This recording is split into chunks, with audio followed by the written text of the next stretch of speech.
Hello and welcome to another episode of Tory Talks. I'm Sam. This is... Who are Hello, I'm Councillor Ian Fisher. And the date of recording is the 21st of August. The year's getting on, isn't it? In the middle of a horrendous gale, and I've just got home from work and had to rescue some items in my garden, and my poor pear tree is snapped in half, and I've lost one of my 3 grapevines. What can a man do? And that's why you look like you're a bit... I'm a little bit hot and bothered. Yeah, I'm a little bit hot and bothered. So, Subject for today, Miss Murray? Subject for today is going to be about the elections. So, of course, we're coming to the end of... Well, hopefully coming to the end of the pandemic and everyone on lockdown and stuff. So we've had rested legs. We need to now start getting prepared for the 2021 elections. So we're going to just be discussing those if they go ahead. Okay. So next year we've got I'm standing for election next year. We've got district council elections. So I'm standing for Ipswich Borough Council. That's been postponed from last year. That was supposed to be last year, but I got extended a year. So we've got district council elections. We've also got so they're just postponed from last year. They weren't scheduled for this year. Scheduled for this year are county council elections. Mm-hmm. What else have we got? Police and crime commissioners. So 40 of and those that was across the England and Wales. And they were scheduled for this year as well. And then also brought back from last year, it was postponed from last year, is the London mayoral election. And I think it's probably not the only mayoral election that was postponed last year. I think there's an additional 13 in England.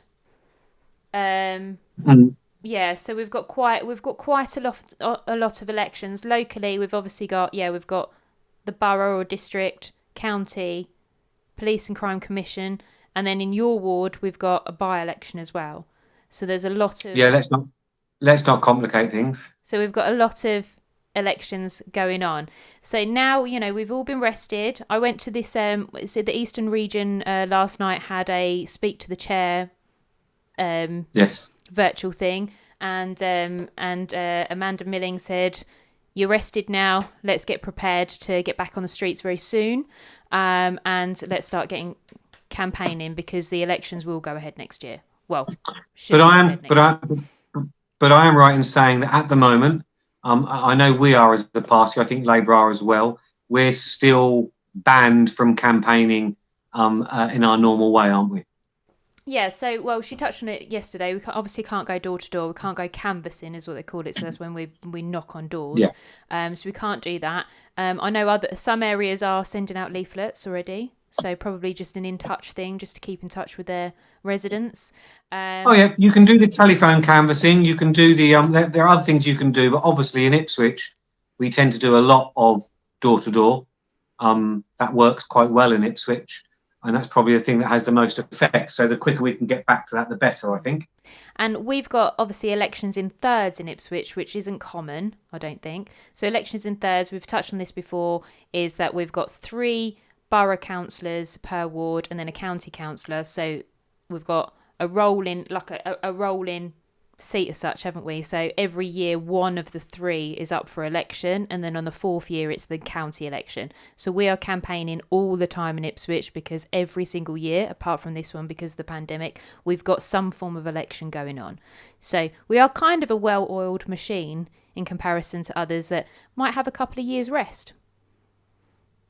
Correct. Yeah. You'd think we're a well-oiled machine. So tell us, Sam, about what your plans are for next year's elections. What are you hoping to do? Are you hoping to stand? I have obviously already stood for 2 elections, haven't I? So I wasn't sure about having a break or not, but obviously this is forced a break with the pandemic. So I'm feeling fit and ready to go. So I've put myself forward, and so we're going through the selection process at the moment. So you don't just automatically get a seat, and that's obviously if you're a new candidate or a sitting councillor as well. So Ian, you would be up for election next year, but even though you've passed the approval stage, I think you're not guaranteed to be in that ward. I was approved last year before the elections were cancelled, and the rules are that any approved candidates that were approved for last year, approved as a candidate, are still approved for this year. But that still means though that that's the approval stage. So that just means you're approved as a candidate. It doesn't necessarily mean you're approved to stand where you want to stand. At the moment, I represent Castle Hill Ward, but that's still open. Were somebody else to put their name forward, I don't automatically get chosen just because I'm the sitting councillor. And that's the same across the country. That's certainly the same for the Conservatives. This is a Conservative selection rule rather than something that's general across. And each party has its own weird and wonderful ways of doing it. And the long and short of it is if two candidates put their names forward for the same seat, what you do is you invite all the members, all the Conservative members from that ward, division, whichever election you're standing in, to come to a meeting. If 15 or more turn up, so then they have a question and answer session with the candidates. Candidates get to present themselves and have a question and answer session, and then the members have a vote, so who they prefer. Now, if 15 or more turn up, they're supposed to get the choice of which candidate to have. So their vote is supposed to be taken forward. If less than 15 turn up, their vote is a recommendation rather than a rubber stamping. And then it goes to the Conservative Association's executive committee for them to have the final decision. But I think it would be wrong for any executive in the association, or any association really, to vote against the wishes of the members. So what I'm saying by that is if 15 or more members turn up, they've chosen candidate A, but the people in the association want candidate B.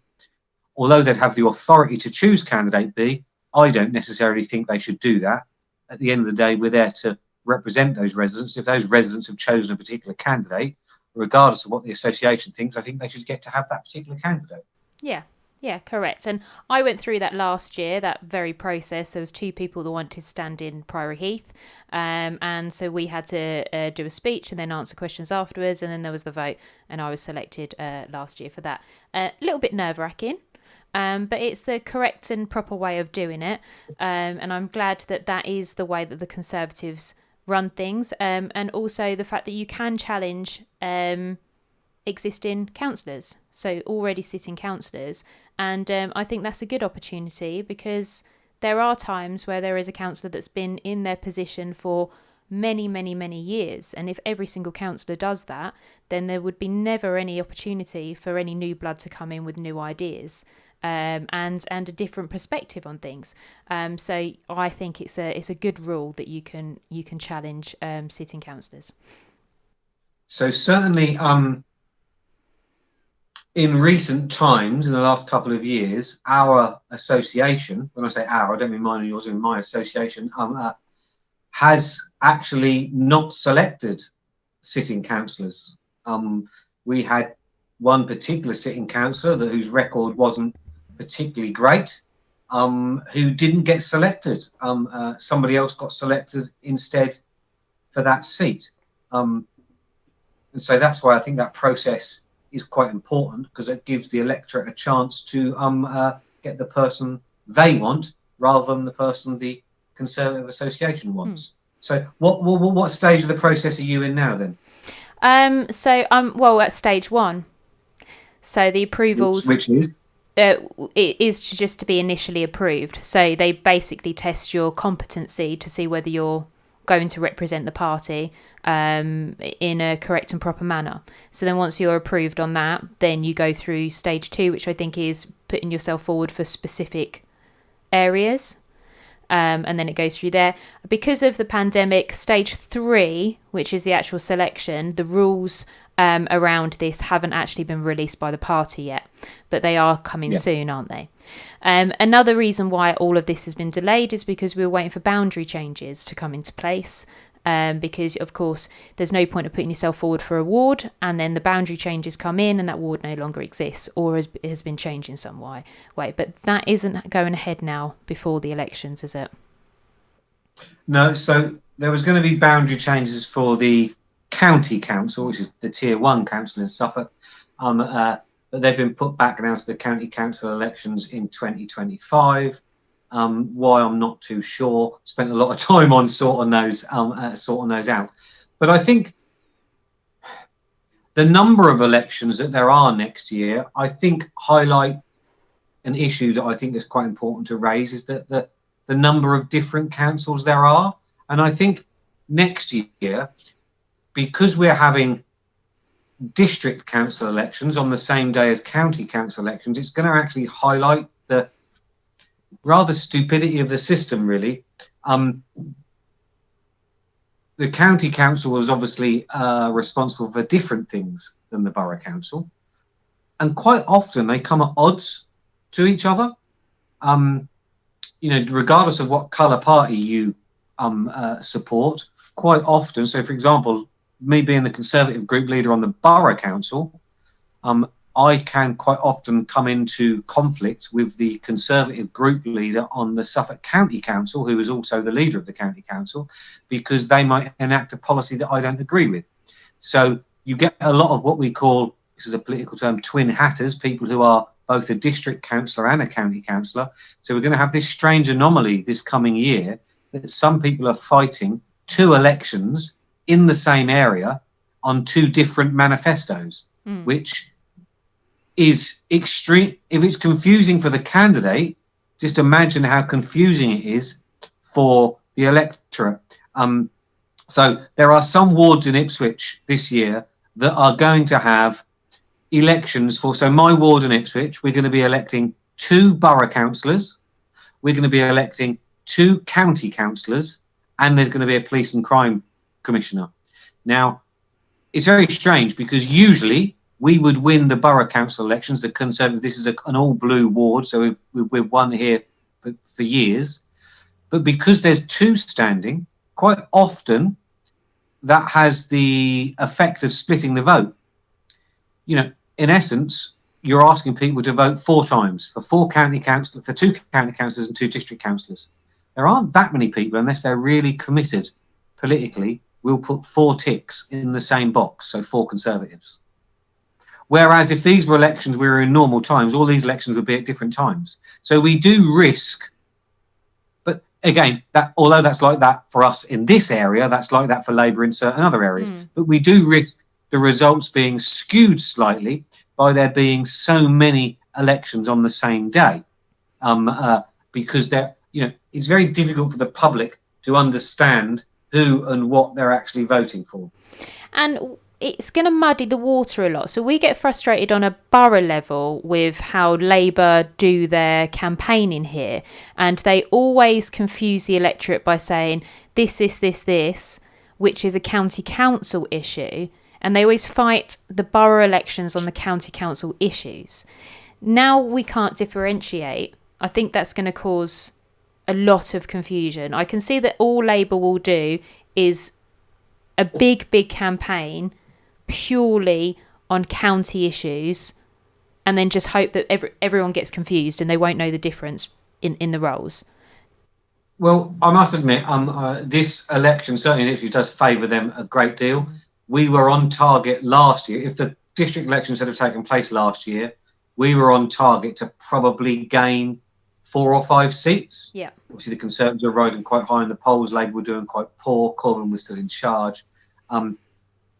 Whereas it's going to be a lot more difficult this year because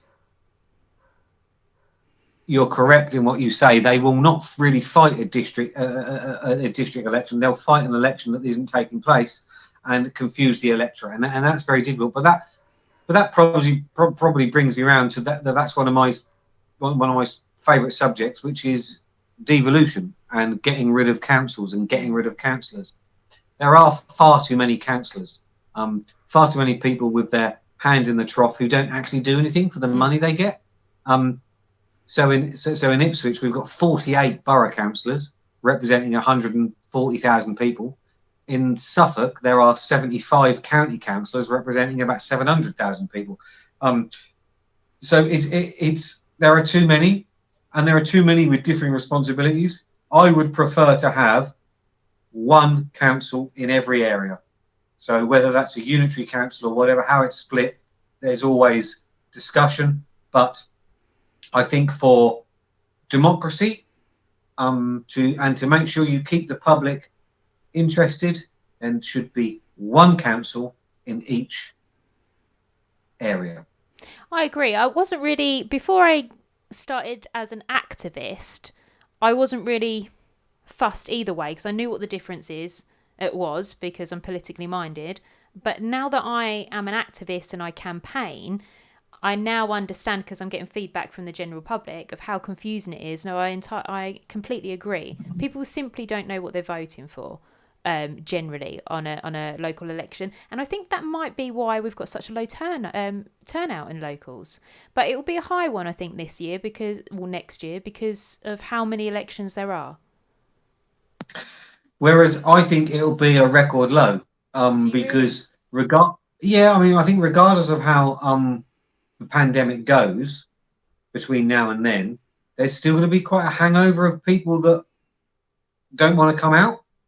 I think it'll affect us quite a bit because our vote tends to be the older generation, which are probably more in the shielding categories or people that want to shield themselves away. It might have the undesirable effect for us of increasing the amount of postal ballots, something that Donald Trump is constantly banging on about now, but rightly so. Postal ballots are open to a huge amount of fraud. Now, whether that actually physically takes place or not is always difficult to prove, but the mere fact that everybody says they're open to fraud will always mean that people will believe that fraud is taking place.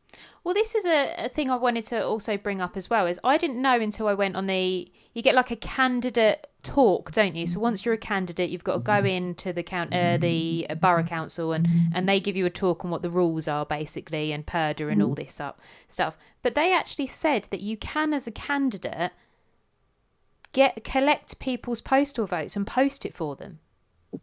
Now, personally, I've always said I will never touch another person's postal vote if I'm a candidate or as a political activist, because I think it's wrong, because I can't believe that's even allowed. But that's not the area where the fraud really takes place, because you're taking sealed envelopes. But are you taking sealed envelopes? Well, yeah, because everybody seals them. The fraud actually comes at the other end, with members of a household collecting multiple postal vote ballots.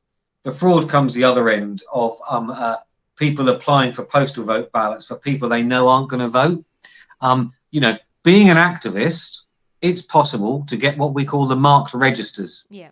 So we're entitled to have the marked registers, which are the electoral register showing who voted in the last local elections. Now, we've got that data in our conservative systems called Vote Source. So we can quite easily tell which households have never voted in a local election in the last 10, 20, 30, 40, 50 years. There is nothing stopping anybody putting those people down for a postal vote. There is nothing stopping those kinds of things happening. There is nothing stopping those candidates then knocking on the door of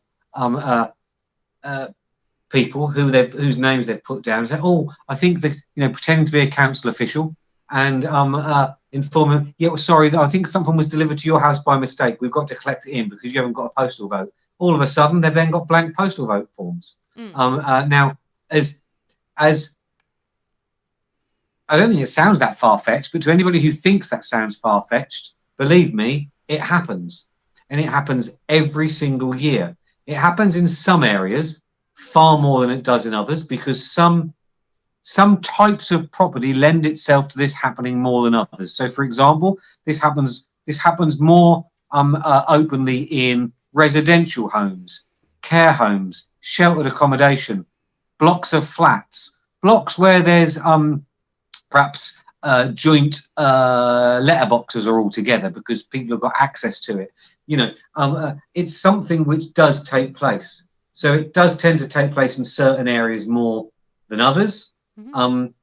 And yeah, there's all kinds of weird and wonderful allegations. When you're a candidate, you hear of all kinds of weird and wonderful allegations of what goes on with postal votes. Well, voting in general. Would you get rid of postal votes full stop, or do you still think there's a place for them if there were some changes to be put in place? Me personally, I'd get rid of them full stop, completely. It's very important that we have a system that allows people to vote that can't necessarily get there. So obviously there are people that are elderly, infirm, disabled, away from home, working strange hours. So the options are have the election take place for longer. So not every country has their election over one day. They have it over a longer period of time to allow people more flexibility. One idea I've been thinking about over the last few years is that, we don't have analog television anymore. Everybody has to have a digital receiver. So everybody's got a red button on their television. Okay, I can't see, it's not a million-mile leap to say that we couldn't vote through our TV. But again, any kind of absent voting that you bring in is open to fraud. Because whatever system you have, I can pay for things. If I click on the red button, okay, it's secure enough for me to order things from my television provider and them to have my bank details and for me to order things and pay for things through my red button. So it's secure. But it's secure for me. If I had voting age children in the house, it wouldn't be secure for them because I would know because it's my red button. So there are still obviously ways of making that, but I would restrict absent voting for those who actually physically cannot make it into the wherever you're going to hold the election, and the numbers of those are minimal. I think a lot of people do value their vote and value so actually they would put themselves out. What I mean by that is if they were infirm rather than completely disabled, so it took them 15 minutes to get down to the election, polling station. I couldn't think of the word. Even though it's only 100 meters away, they would actually do that. You see in some countries where they really value democracy because they haven't had it for so long, where they queue for hours and hours and hours and hours and hours. We think of it as primitive, but you see some elections that take place in what we class as developing countries, and they use indelible ink on somebody's finger. So once they've voted, they put an indelible ink on their finger. Can't vote again. Can't get the ink off. The ink doesn't come off for 3 or 4 days. Now, I'm sorry, we might think they're developing countries, but that's far more foolproof than anything we've got. Yeah. Well, we don't even need to show any ID when you go in. No. It's ridiculous. No. And the way they sit there in a polling station, obviously, it's quite possible to walk into any polling station in the country, and as long as you can read upside down, it's possible for you to read a name off the list of paper that's in front of the polling clerk, give their number, give their address, Bob's your uncle, you can go and vote. And yeah, I don't think there's anything wrong with having to show ID to vote, as long as you make sure that ID is freely available to everybody. I've worked in recruitment for a long time, and we used to have to check the ID of workers that would come to register with us. Now, a lot of the less well-off, shall we say, certainly British people, because if they're foreign, they all have an ID card, but there are a lot less well-off British people that don't have a driving licence that don't have a passport. And if they're of a certain age, they might not be able to lay their hands on their birth certificate either. And a copy birth certificate costs money. And it's money that they're not going to shell out just so they can vote in an election. So I think unless you made some change to what ID is available, I don't think you could comfortably have an ID requirement as part of the election process. Well, when you turn 16, you get a national insurance card, don't you, through the post? Do we still get that? Well, I got a national insurance plastic card. That's not ID. Yeah, but what I'm saying is, if we can do that when someone turns 16, when someone turns 18, they should get an identification, an election identification. Well, yeah, like I said, it's slightly different. But yeah, I mean, the thing about the national insurance, the reason it's not, and it physically says on the back of ID card, this card is not to be used for identification. But the reason for that is because they're sent out willy-nilly. So they're sent out to a registered address. Now, if you had a 14-year-old child, okay, and you've been living where you live now for a few years, and you moved a few months before this child's 16th birthday, chances are their national insurance card would come to the house you're living in now rather than to the new house. So that's no good. It would have to be something with a picture on, and it would have to be something that's validated, not something that's just sent out willy-nilly. Quite possible to do. Lots of towns, for example, have what they call citizen cards that you can apply for when you're 18. They don't, so there's no charge for those in Ipswich, and people use them when they're going out to pubs and clubs and stuff, because obviously it's a cheap form of people. You don't want to necessarily take your passport or your driving license out. Of course, if I'd have taken those out when I was 18, I'd have had about 50 by the time I was 20. So yeah, you need some kind of card that's not too expensive to produce. Needs to be updated every 5 years, 10 years, something like that, and is free at the point of use. And to be honest, if you had that could then be used in a number of different scenarios as well as an election. Because let's not forget, a British person still has to provide ID. Well, by law, they're supposed to provide ID for any job they ever do. Well, this is why I couldn't understand why people didn't have ID. So but now that you've explained it, I understand that people don't. But I just thought, how can you not have ID? Because how can you get a job? How can you get a job otherwise? Well, because again, the standard for ID is different. So a birth certificate is good enough to get a job, but that wouldn't be good enough for an election, would it? Because I could go and get anybody's birth certificate. Yeah, no, it makes sense. That's not that you can apply for anybody's birth certificate. I can apply for yours if I want to. As long as I pay my £10, I can get anybody's. I think you'd look good as a Samantha. I mean, to be honest, that is the craziest system in the world. That is one of the biggest ways that foreign criminals get their hands on British passports. They just find a young person that died a few years ago, and apply for a passport, apply for their birth certificate. They get it sent to them. There's no record of who it's sent to. You'd have to apply for any ID, and then they get a passport on the back. No, and that's true, because I think I may have told you my work experience was at Ipswich Registry Office, and we actually had that happen whilst I was there on work experience. So what they said to me is that people go around to the graveyards and then just find a gravestone where someone has died of a very young age, and then they will take their identity. I think that is updated now, and I think you do have to show something. You're still allowed to apply for other person's birth certificate, but they do.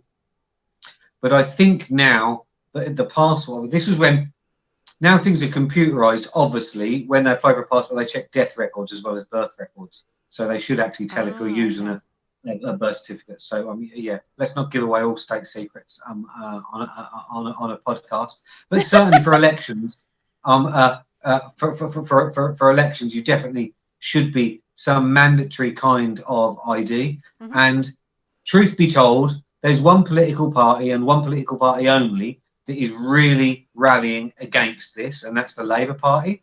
And it's no coincidence why the Labour Party are rallying against this, because the inference that probably 95% of the postal ballot fraud that goes on is in Labour-controlled and dominated areas, and they're the beneficiaries of it.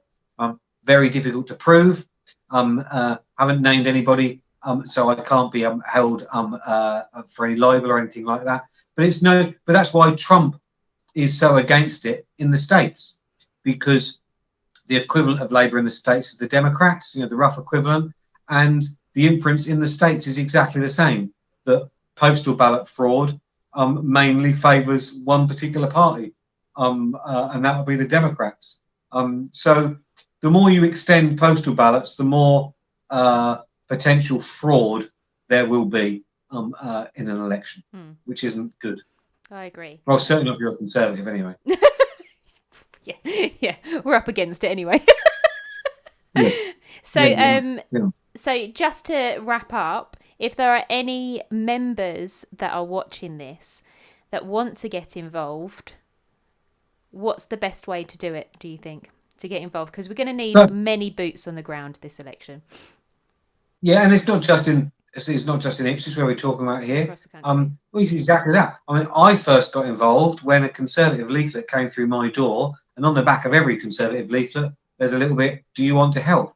And I called the number on the back, and literally, I think there must have been desperate times, because I think I called the number in the morning, and some guy came around my house in the afternoon with an application form. Yeah, sign here.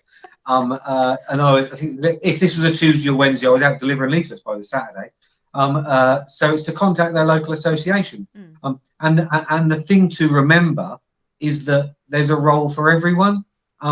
So, knocking on people's doors scares the bejesus out of some people. Some people are good at it, some people don't like it. You can go door knocking, you can do leafleting, you can do telephone canvassing. There are jobs which involve data entry. We always have data entry to enter in. That's the data we receive when we're canvassing, mark registers. So even for those that can't leave their house, there's jobs that they can do. Envelope stuffing. There's always a long list of highly, highly, highly important, glamorous jobs for any activist to get involved in. And actually, the more help, the better, because we should all play to our skills. Some people love speaking to the public, some people don't. If you're good at speaking to the public, you shouldn't perhaps be sitting there stuffing 5,000 leaflets trying to make 5,000 leaflets last in 4,500 envelopes, because there's always something. Cutting corners, I don't know, bloody Tories. There's never enough envelopes, is there? There's never enough envelopes. I don't matter how many you get, there's never enough envelopes. And there's never envelopes. And there's never a bundle. And to be honest, I'd been doing this for 2 years until somebody that had got about 40 years on me. I used to count all the bloody leaflets until somebody showed me the extremely intelligent way, which I was really gutted that I didn't think about it, of weighing them. Yeah. So you count 50, you weigh 50, and then you know how many 1,000 are. I was like, do you know what? I hadn't thought of that. I was like, I couldn't believe I hadn't thought about it. I used to sit there for hours and counting bloody leaflets. Like, I'm glad I'm not the only one, because I only just discovered it when I started working in the office. And then they got the weighing scales out. I was like, what are we doing here? Are we not spending 20 hours counting these envelopes? So, yeah, I only discovered that in this general election. Well, when you do it on the cheap and you get them back from the cheap printer you found, and you realise why they're cheap, because they've folded them all in the wrong way. So you've got to then unfold them and then try and refold them in the opposite direction and then get them in the envelope. Highly fun, that is. So we're not trying to put anybody off. There's always jobs for everyone. And just remember that for any blue person on the blue team out there, we're always heavily outnumbered by Labour activists. Labour have twice as many members as us. There's a reason they say the Conservatives are silent Conservatives, because most of them stay at home. And that's the reason why we have more money in the bank, because a lot of Conservative supporters prefer to just donate and not do anything. Yeah. Whereas we're actually desperate for help. Sometimes in Ipswich we can go out canvassing and there's a dozen of us, and Labour will turn up in the same area and there's 40 of them, all telling lies on the doorstep. Did I just say that? Yeah, I did. And that's the truth.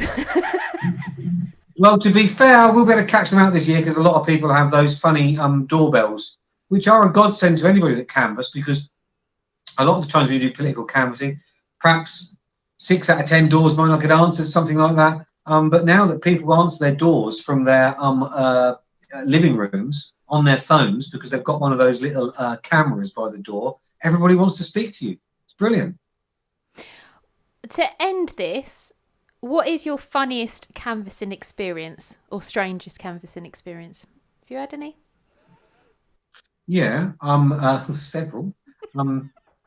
So I had a whole bucket of water dropped over water. Sorry, well, not water. Dropped over me once before. And I probably got caught out. I was canvassing in an area of Ipswich that's a Labour stronghold. And it's actually an area I used to go to school in, so I knew quite a few people around there. And I knocked on somebody's door, and they didn't answer. So I was walking away, and then the door, just as I was getting to the gate, the door actually answered, and that was an old boy, and he said, "What do you want?" "Oh, yeah, come on, I'll speak with you." So I'm walking towards the door, and he's talking to me as I'm walking back down the path towards him, not realising that the only reason he's getting me to walk back towards the door is because there's somebody's opened the window upstairs. They must already know I'm a Conservative candidate. They've opened the window upstairs, and so as this guy's keeping me talking, I don't know whether they had this full bucket prepared, waiting for somebody. I don't know.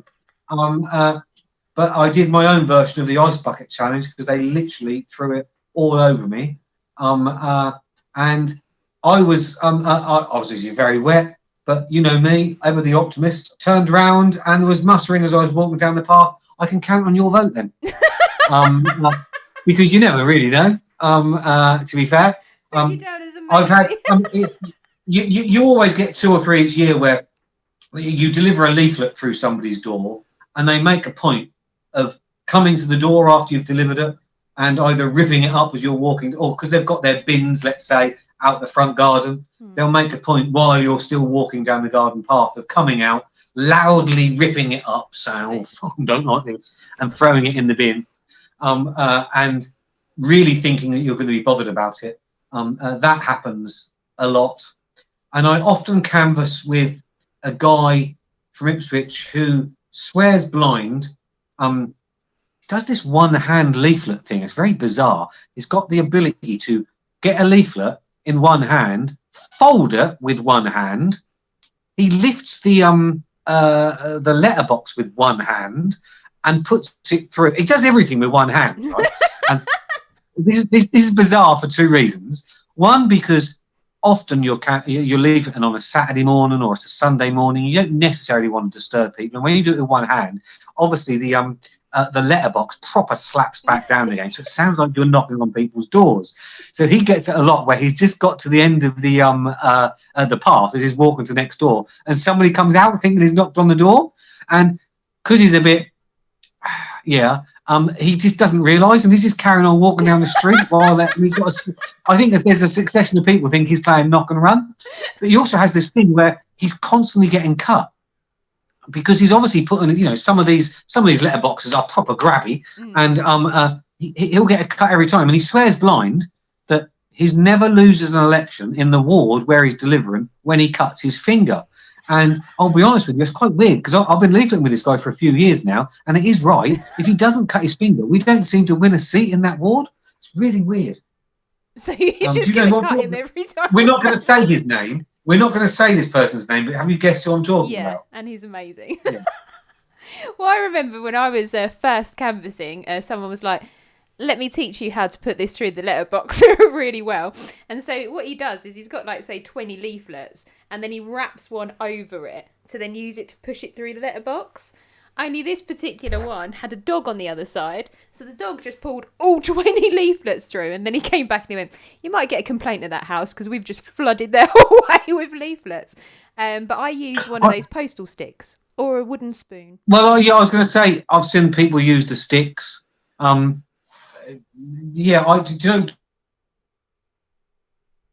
do. So that's quite revolutionary. It's quite a good idea for people, really, for any beginners out there. Do you know what I do? You won't be able to believe it. Use postal stick, don't wrap things round. Tell you what I do. I lift up the letterbox, right? I put my hand through with the leaflet I'm delivering, deliver it, and I just pull my hand out. It's quite amazing. Yeah, but I don't like the furry bit. That's this newfangled way. It's this newfangled way of delivering letters. You know, just lift up the letterbox and put it through, and amazingly, nothing happens. There are so many people that can't leaflet. I said, "What do you mean you can't?" And they come and they'll deliver ripped leaflets, and I was like, "What?" And I'll be leafleting with them. I said, "Cool. Are you having any trouble getting these through the door?" And I'm standing there thinking, it's a leaflet. No, I'm not having any trouble getting them through the door. But you want to be nice to them. You don't want to put them off. That's their first time. I said, well, just fold it in half again then. And it's like, but then they'll come back to they've just constantly got problems getting leaflets through the doors. I just never understand it. Well, the really, really long leaflets that we got through the general election were a bit of a nightmare, weren't they? Because you couldn't fold them in a way that they fit through the letterbox. Because sometimes you get these really, really little letterbox, especially in St Margaret's and stuff, because they've got posh houses. You've got the little letterboxes then. But yeah, I mean, I remember I used to be really nervous on the door. I'm a lot better now, but I'm nervous when I'm doing it for someone else. And I'm also really allergic to cats, aren't I? So I remember someone answering the door to me, and then I've clocked this cat just looking at me, and I'm thinking, I'm not sure what I'm doing. So I'm just giving the spiel of like, you need to vote for so-and-so, whilst looking at this cat, and the cat jumped off the bin. I am really clumsy, so I end up sort of like stepping back, falling completely over, and freaking out a little bit. And the lady just went, should we start this again? And she closed the door and then answered it again, and we just started afresh. I was so mortified. I had no idea how she was going to vote after that, but that was probably my most Wally experience. But also the first time I ever went canvassing, I thought we were going to a meeting, and turns out it wasn't. We were canvassing with Amber Rudd, who was our Home Secretary at the time. So I completely misread an email. Yeah. So that was my first experience. See, the weirdest thing for me though, I always find, I know, because I often canvass with earphones in. I often a leaflet with earphones in. I listen to music, and then I swear you walk up to a house and they haven't got a letterbox, and it's like, okay, so you've got one of them boxes somewhere. Now most people who have a post box have got it on the front of the house, and it's like, shit, I can't see it. I've started looking for it now, so you can't just leave without posting one, because you think they might be looking at you from the window, and it's like, how long am I actually going to walk around this person's garden, and how far down the side of their house am I going to walk till I find this post box? And so sometimes you find yourself rooting around somebody's garden for ages looking for the post box, and I must admit they're probably thinking, I'm not too sure how long it's going to leave this guy rooting around the garden for before we call the police. But yeah, that is the worst one. And there is occasional times when you just think, I'm not going to find this, and you have to give up. Yeah. And I end up, there's always, whenever I'm leafleting, there's always at least one either house I can't find. If I'm delivering postal ballots, there's often one house I can't find. Or there's houses that I don't think they've got a post box. So I always go home, I've always got a little list, and it's like, right, I'll have to post those then. And make sure the postman can see if he can try and find the address. I'm not going to say the address. There's one particular Conservative member in Ipswich who lives in a particularly prominent road in Ipswich, whose house I always seem to get this walk when I'm doing leaflets, right? And it's an area where we do quite well, and so they do get a lot of literature. And I've never managed to find their house once, ever. I've been doing it for years, and I've never had the balls to ask anybody else, because I don't think anybody knows where this house actually lives. But I never get them returned to me if I put them in the post. So I presume the house does exist. And according to the Mark Register, the two people that live in the house do actually vote in every election. But if it's not number 3, but if it's not number 3, it's not between 1 and 5.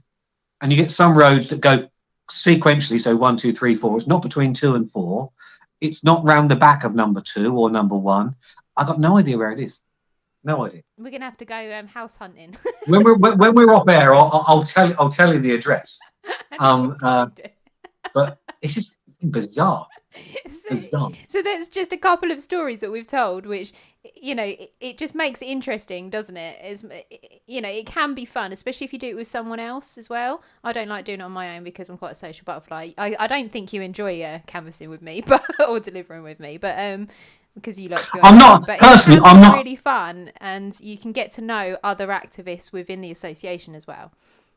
You can. I'm not a great fan of canvassing. Full stop. Not too sure how much it gets. I prefer when you go to an area So like the local parade of shops, you put up a stand, you kind of like inviting people because then people are coming to you. I think it's quite intrusive canvassing. My personal opinion, and everybody else shoots me down with this, is that you're likely to put off more people than you actually get in. But I like, and that's not because I'm not a people person and I love talking, you know me. But I much prefer to go and stand somewhere where you put your banner out, you do whatever, and then people who want to come up and speak to you. You don't really doorstepping anybody. So I prefer doing that, but not many other people like doing that for some unknown reason. I don't know why. Well, it's a bit weird because if someone asked me on the door how I vote, I would never tell them. If someone was to come to my door and ask me how I vote, I mean, it's obvious now how I vote because I'm, but I would never tell them because I think it's really intrusive. But at the same time, a lot of people complain saying, well, I've never seen anyone come to my door. I've never had anyone come to my door. Why would I vote for someone if they've never come to my door? So it's as much as it's uncomfortable that you get that knock on the door and you get someone trying to convince you how to vote in a certain way, if you don't get it, people get really annoyed and think that you don't care about them. So it's a really weird situation to be definitely in, you kind of have to. Definitely so. And what you find with political parties, they tend to mirror each other. So if one party is doing a lot of canvassing in an area, you'll find that the other parties then canvass in that area as well. If ones do a lot of leaflets in one area, you'll find the other one does a lot of leaflets in the area. So yeah, you do find that. The amount of times, and I don't think there's an activist out there that won't say this. And it's weird how it happens, but the amount of times you can be canvassing, you choose a small few roads to canvass or leaflet in, you turn up, and the opposition are in exactly the same street as you, and it's like, how often does that happen? That happens so often. It's unbelievable. So in conclusion, there are a lot of elections happening in May 2021. So you've rested this year through the pandemic, but we don't need members to just stay members. We need members to become activists and come and help us. And that could be in any way, shape or form. And we need people to go to London as well for the election there to get rid of Sadiq Khan. But we need... What election, Sam? Go on, say the word. Say the word. She can't say the word, by the way. I will just say, she's not going to edit this out, but we had a 5-minute pre warm up before the podcast started because we really both need a warm up to talk, don't we? Where Sam just spent 5 minutes saying the word Meryl because she couldn't say it. Meryl. And I just said, why don't you say the election's to be London Mayor instead? I didn't nastily put her on the spot there at all. And I can't even blame my braces anymore because they're off, whereas I would rely on... There's just certain words I can't say properly, and that's always been one of them. Thanks, Ian. Well, latest polling data from London puts the absolutely horrendously bad Sadiq Khan on 54%. Which is ridiculous. So we need to help Sean Bailey out as well, if we can. I mean, we've got a lot to do in Suffolk, but anyone that's watching outside of Suffolk who can get to London, go there because Sadiq. Well, you see, now that's where I disagree. As brilliant it would be to have a Conservative London mayor, you have to be realistic. When you haven't got many activists, if Conservative central office demand that people go to London to help Sean Bailey instead of spending time in some of the districts and counties where votes are on a knife edge, then it's crazy. Because, one of the reasons Labour did poorly last time was because Labour headquarters sent a lot of people out to unseat people like Ian Duncan Smith where they stood no chance, and to unseat Boris where they stood no chance. And they didn't spend time in their marginals like Ipswich, which is why we've turned it from a couple of thousand majority for the Labour to a 5,000 majority for Conservative. realistically, if a couple of months before that mayoral election, Sean Bailey is still on 22% and Sadiq Khan's still on 54%, there is absolutely, as much as I like Sean Bailey and I want a Conservative mayor in London, there's absolutely no point in anybody going to London to help a losing team. Go to another association where they stand a chance of winning, where the vote's on a knife edge, and your help will actually be you'll actually be contributing more to a winning effort rather than just spending hours plodding the streets for something that's not going to happen. That's a fair point, but also it raises the point that you can go outside of your constituency, outside of your association, and help other people out, which we do in the general election, but we don't see that often in the local elections, do we? As people come in, apart from neighbouring associations coming to help us. Yeah, I mean, neighbouring associations tend to in Suffolk, because we have elections every year and they don't. So we do tend to get a lot of help. This year it's not going to be like that because there's elections throughout Suffolk for the county seats. Well, thank you for listening, and we will try and get into a regular schedule now that we're back. It's just because of summer holidays and everything else and the pandemic. We've been a bit hit and miss, haven't we? But we are going to be doing this fortnightly from now on. I think I've been hit, you've been missed, to be fair, but this is true. There you go. I'm always ready for a podcast.